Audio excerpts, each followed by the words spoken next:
Hey guys, it's Dawn here, and today I'm going to go ahead and talk about my mini ponds and show you how I got everything set up and what it's all about.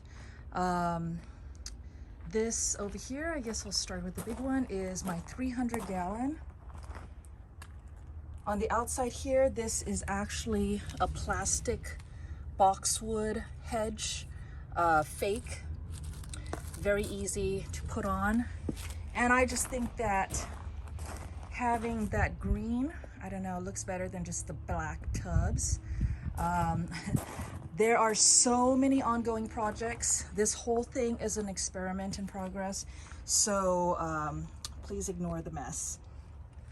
Trying to get this information out to the people that want it without having to make everyone wait forever. So this is my big 300 gallon pond, and you can see that there aren't a lot of fish in here because this is where all my extras will go. So all the babies, they keep making babies, they're going to come in here. I only have one koi in here, and the other two tricolors are Shabunkin Goldfish. The short-tailed one that was really zippy over there, that's the koi. Everybody is really interactive. They come right up. That's a Shabunkin, that's a Shabunkin. Oh, the white one with the red spot, that's feeder goldfish. There's 3 feeder goldfish in here.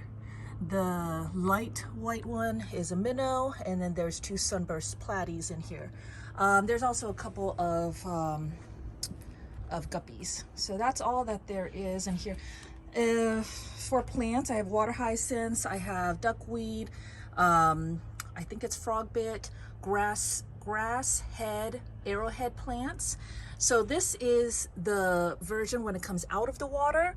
That is the version when it's in the water. Now, they're all biting on me. Now, as those grow, as soon as they grow tall enough to get out of the water, then they will be in there. I use these guys for plants. Right now in here I'm growing algae. I know it looks horrible, and I know a lot of people don't like algae, but I actually dumped a whole bunch of algae into my baby tank, and I'll show you that later. I actually want to grow algae. Algae is very good. It's one of the best plants for oxygenation and clarifying and all that. Algae is really great. Of course, if you have a glass aquarium, you don't want to, because you know it makes it so you can't see your fish that well. But in an ecosystem thing, algae is wonderful. So and I have a bunch of fish that love to eat algae, so I have to actively try to grow algae. Otherwise my people will starve. This section over here, I was trying to keep these plants safe.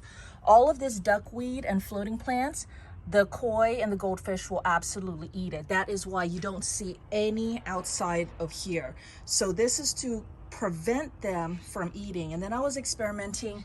That one over there has a solid bottom. These ones, this is a mesh basket.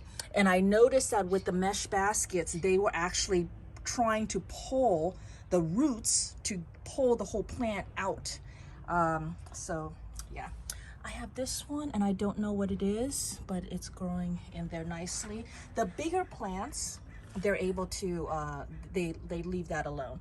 And then I usually like to put a little feeding dish at the bottom there, so that any leftover food will drop into there, and it's easier for them to find and pick up food from in there than from anywhere else. So that is the 300 gallon. So I'll come swing over here. This is 110 gallon. This is where I spend a lot of my time. We got plants all around. So that's some driftwood. I'm experimenting with plants. I've been posting lots of videos of all my fish in here, and these are them. Let me see, I have a glass. This glass is not clean, but you can see the water is crystal clear. This is like a glass of water that I would drink, or I mean, I know that it's pond water, but this isn't the pond water that people usually think when they think of pond water, you know. But I've been able to consistently keep the water in here crystal clear like that. And the best part is being able to just put your hand right in here and have all the fishies come up and play. Oh my goodness, it is actually raining. Can you hear those big old drops of rain? Luckily we're under the cover. Oh my gosh, the rain is coming down. Okay, let me see if I can finish this video. But I've got lots of different kinds of fish in here, and I have about 40 different kinds of plants in here as well. They have a feeding dish down there as well. Dojo Loach. Oh, it's raining. Oh, this is interesting.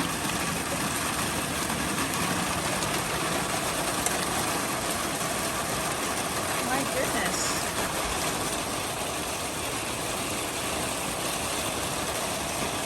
All right, so each pond has a filter and a heater. That is my DIY filter that I kind of shown it for my horse trough, and it works so great that I use it in here. That filter works wonderfully. This filter is this over here. It's a pond filter, and it's quite big. It is, it moves 660 gallons per hour, and that is a 110-gallon tub. So it is way overkill for that tub, but it does a great job. I'm gonna have to move my electronics. All right, so my electronics are over here. Those are turned off. So those should be fine. It is just pouring over here. All right, let me see if I can show. Yeah, it's dying down. It's one of those freak Southern California rains. All right, so this is the baby tank. And the baby tank has the little fry that I save from the big tanks so that nobody eats them. And it also has some shrimp in there. Oh, and mystery snails, I should say. For air bubbler, I love the nano bubbles. So there's that down there. I'll show you how that works. This one has a very, very simple filter that I upgraded. I'll talk about upgrading your filters in a second.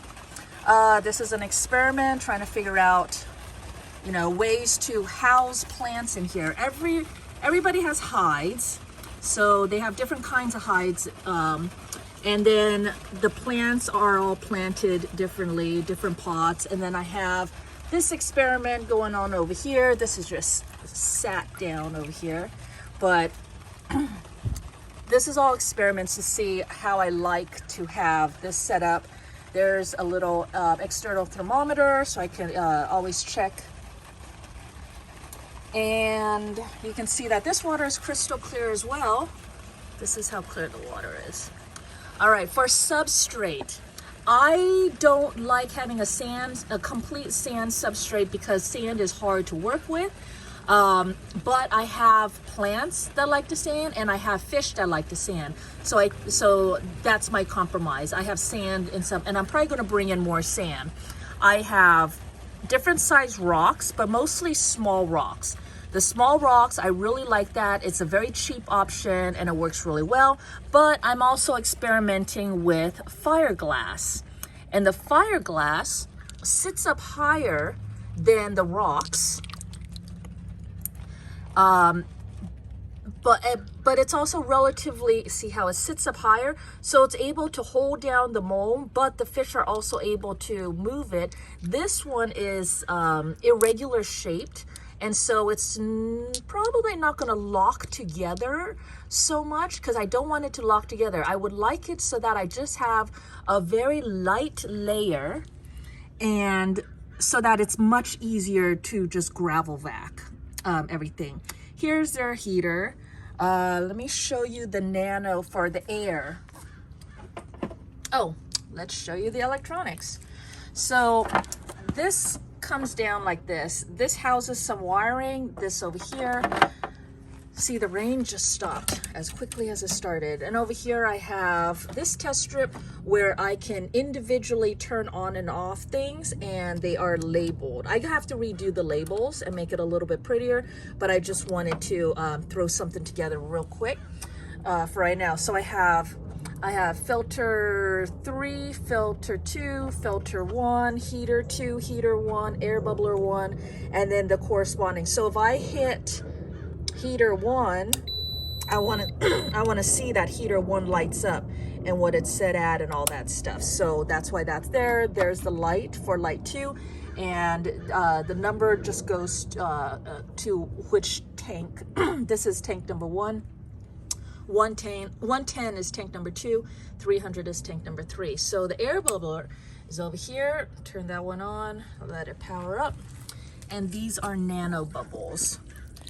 After trying different types of air stones, I think I like the nano bubbles the best. It's a lot gentler, but it still throws out a ton of air out. And this one is smaller than the one that goes into the 110, but that gives them plenty of oxygen. So I can easily just turn that off when it's not needed anymore. They're babies. All right. So let's see. Upgrading. Well, let's see. What else do I have over here? All right. I threw a whole bunch of stuff here on the floor. Food. Oh, wait. One of the most important thing, aquarium test strips. So test my water, making sure that I'm staying in the safe ranges for everything, because all of this is an experiment. I have a basket here full of all different kinds of food, from large koi pellets, which I found that if you want to make them into small pieces, put them into an electric, what is this? Electric pepper grinder. And it's really easy. I just set the how coarse or fine I want the grind to be. Turn it upside down, turn it on, it'll grind that and dump it in, and I just go like this and then I'm done. So that is a cool little thing. All different kinds of foods, from baby food, crisp, protein foods, vegetable shrimp pies, algae wafers, micro pellets, rapashi, one of my favorite foods, rapashi. And this is a gel food. You mix it with boiling water, and then it can keep in the freezer or pour it into a mold, whatever whatever you want, and then it'll keep in the fridge or in the freezer. You do like 2 or 3 parts of, I can't think right now. I just blanked. But real quick, here are the ingredients. There you go. And bring water to a boil. 1 part powder to 2-3 parts water. Let it cool, put it into a mold, keep it in the fridge or freezer. I keep this bottle in my fridge, but I just brought it out real quick. Frozen. So I have some frozen foods, and I keep that in the freezer, and I put them in here. I grab some aquarium water, let it sit for a few minutes, let that completely dissolve, melt, whatever, defrost. There we go.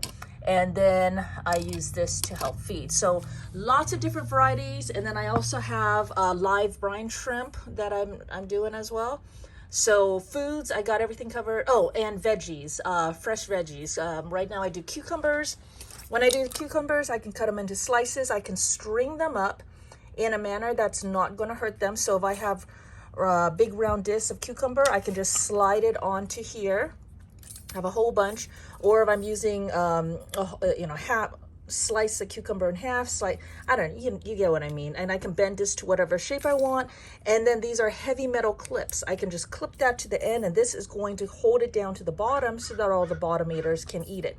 And they love it. And this method actually worked great for that. Heavy duty clips. clip onto the food, put it down. Okay, so a gravel vac. This gravel vac has been working great. I love it. Turkey baster works great. I love it. I've been trying to DIY some other ones. Haven't made anything that I really loved yet. Things to make things float. Pool noodles. You can use these. I've been saving. These are packaging, and it's foam. And you saw earlier how, you know, I cut out a middle, and you know, you can cut whatever shape, cut out a middle, put your plant in there, and it floats. And it's so simple, easy, and it was free because it came in a package. My little baskets for different things, plants and stuff, and then attach this to this, and that works great. Different tools. I have tools for my plants right there. And then medications, aquarium salt. I don't know if I like the API stuff, but I got them. This one, ICX, is supposed to be really good, and I haven't really had a chance to really test a lot of my medications, but I have medications just in case. It's one of those things, you know, it's like I don't want to need it and then not have it. I'd rather just have it ready just in case. I know I need a bigger basket. Okay, so to upgrade your filter, if you have a pre-made filter, a lot of times it's going to have some empty space in there, and that is where I will fill up the empty space with some filter material. These are just filter bowls for a pool, but it will definitely mechanically remove stuff. There's also ceramic biofilters. I have those coming. There's quilt batting, which actually this is especially made for aquariums, and I have another kind coming as well that I'm going to test. But this one's cool because it has this big netting on the outside, the white, and then it has a finer netting on the inside, the gray, and then see the white, and then the gray in the center, and then the quilt batting on the inside. I actually use this in my pond filter in the 110, the large one. I was able to just cut out a piece. I just cut right there. I kept it like this, a double layers, and so it's sandwiched with the quilt batting on the inside. And then I cut out holes for the pipes that came out.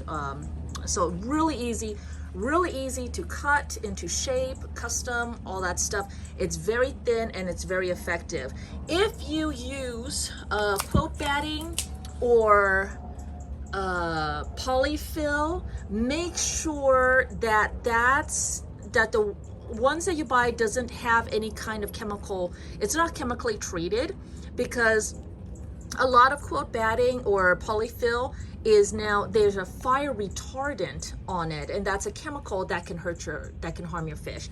So but if you get like a cheapo brand of it, then it probably is so cheap that it doesn't have a fire retardant property, and that would work perfect for your fish. Also different kinds of aquarium filters, and you can get these in different different filtration. So this is a very fine filtration, and then there's very coarse filtration as well. So like this is a very coarse sponge compared to the finer one. So I have different types, you know, just for different things that I'm doing. But these are really easy to cut to shape and size as you need it. And that's how you can upgrade practically any pre-made filter. All right, so I talked about substrate. I talked about the filters. Let's see. So in this pond, I have many different kinds of fish, and there are tropical fish in here, along with things like the goldfish that typically likes colder waters. And then people go, well, how are you able to keep all of them together when they all have different temperature requirements? And what I am doing, well, first off, I think that everything is not just one number, you know. It's not like these guys like 85 degrees period and these guys like 60 degrees period. No, it's always a range. So it's going to be, okay, this one is from 60 to 75, and this one's from 72 to 85, or something like that. And then I just find the middle ground, and that's where we are at. Plus, I have the heater down there, and the heater is on the right side of the pond. So this part of the pond is going to get a little warmer. This part of the pond is going to get a little bit colder. So I have a range of temperatures and they can go wherever they like. Oh, you'll see at the bottom of my, see, it stopped raining again. It's kind of been going on and off, but the bottom of my pond, so that whole thing, whoa, can I do this? That whole thing, it's a very thick unit. It's a pond filter, so it's, I don't know, it's expecting, you guys are all in the way. It's expecting to have to do some serious filtration, right? And so there wasn't a lot of space. I'm really happy with this filter. It's a filter and a water fountain together. So the filters and then it comes back out here. But I was able to put that piece of extra batting filter in there, and so that'll just make it better. Plus all the plants, that is the best filter that you can get. Well, okay, I won't say the best, but Dojo Loach, I love the Dojo Loach. The Dojo Loach is my favorite. Yo-Yo Loach over there, Clown Loach, I love the Loaches, I love Tank, I love everybody. Yes. Mollies are and the sun's coming out, so you really get to see their colors. Look at their shine. The guppies, I love. Okay, anyways, sorry, I had a fish moment. Okay, sorry guys, I gotta go. Then give me back my hand. All right, so all the different kinds of plants, and different plants do different things. Some of them are better oxygenators. If you have a plant where only the roots are in the water but the leaves are not in the water, then that means that that plant is eating up ammonia and stuff, right? But it is not providing oxygen into the water. So you would need plants that their leaves are in the water to provide oxygen. Dojo. Oh my goodness, I can't get any work done with these guys around. Yes. So I have different types of plants. Plants will give cover to the fish.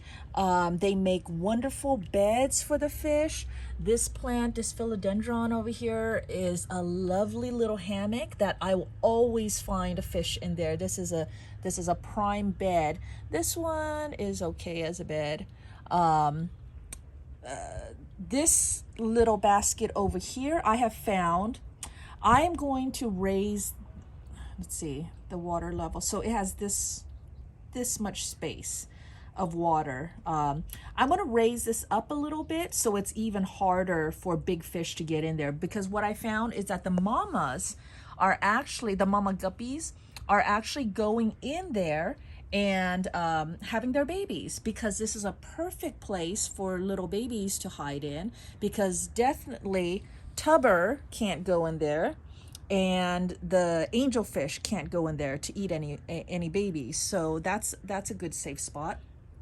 I have driftwood down here, and it does put tannins in the water, and that's why the water is a little bit reddish. I got a sand over there, another sand bed over here, playing with different substrates down here. I have that house over there. This is a cave. There's a hole down there, and that's a cave. There's another cave over there. Lots of different hides, and a peek back there. There's another layer back there of hides, and that goes all the way down to the ground too, but they're all layered on top of each other. So I got that. All right. Oh my goodness, I've been talking forever now. I'm going to show you, have I said everything I needed to say?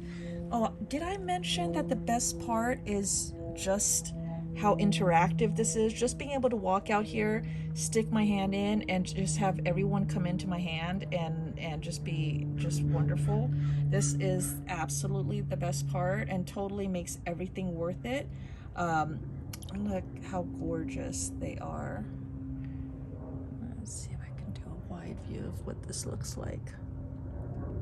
And it looks like I have a ton of fish right now, but when they're not all swarmed right here in at the top, front and center, then it's actually not that much fish, because they all scatter and find their own little territories and spots in there. Oh, one more thing. Oh, see, here's another filter that I have to set up. Tannins. So this is what tannins does. It turns the water tea-like, reddish tea-like. These are new pieces of driftwood. Yesterday, oh, this in a stock pot. Let me see if I can back it here. So in a stock pot, and I boiled this on the stove yesterday for several hours, and then I rinsed. It was dark red. You couldn't even see through it. And then after I dumped out that water, I filled it up with clear water again, and I let it sit out here overnight. And look, the water has already turned dark red again. So I'm going to dump out this water again, and let's see, dump out the water again, boil it on the stove again. Just keep doing that until the water starts being clear, and then that will make it so that my waters don't get too red, because I don't want it this dark. You saw my 110, it is a little tea colored, but it's not like this, you know. And with time, this will just keep getting darker. The other benefit of boiling it is that it disinfects it, and also some of these pieces had really sharp points, and the boiling of it is going to take off these little sharp points or make it a lot easier to work with. Yeah, this one, when I first got it, these were super sharp, and now they are a lot more rounded. Like, I don't feel like I could really hurt myself, but they're still harder than I would like. So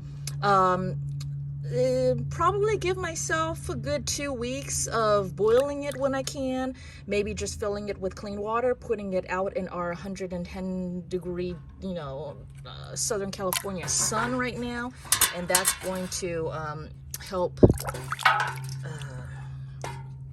make these guys better for the aquarium. But these are the pieces that I'm working with right now. Oh my gosh, that would be really nice like this.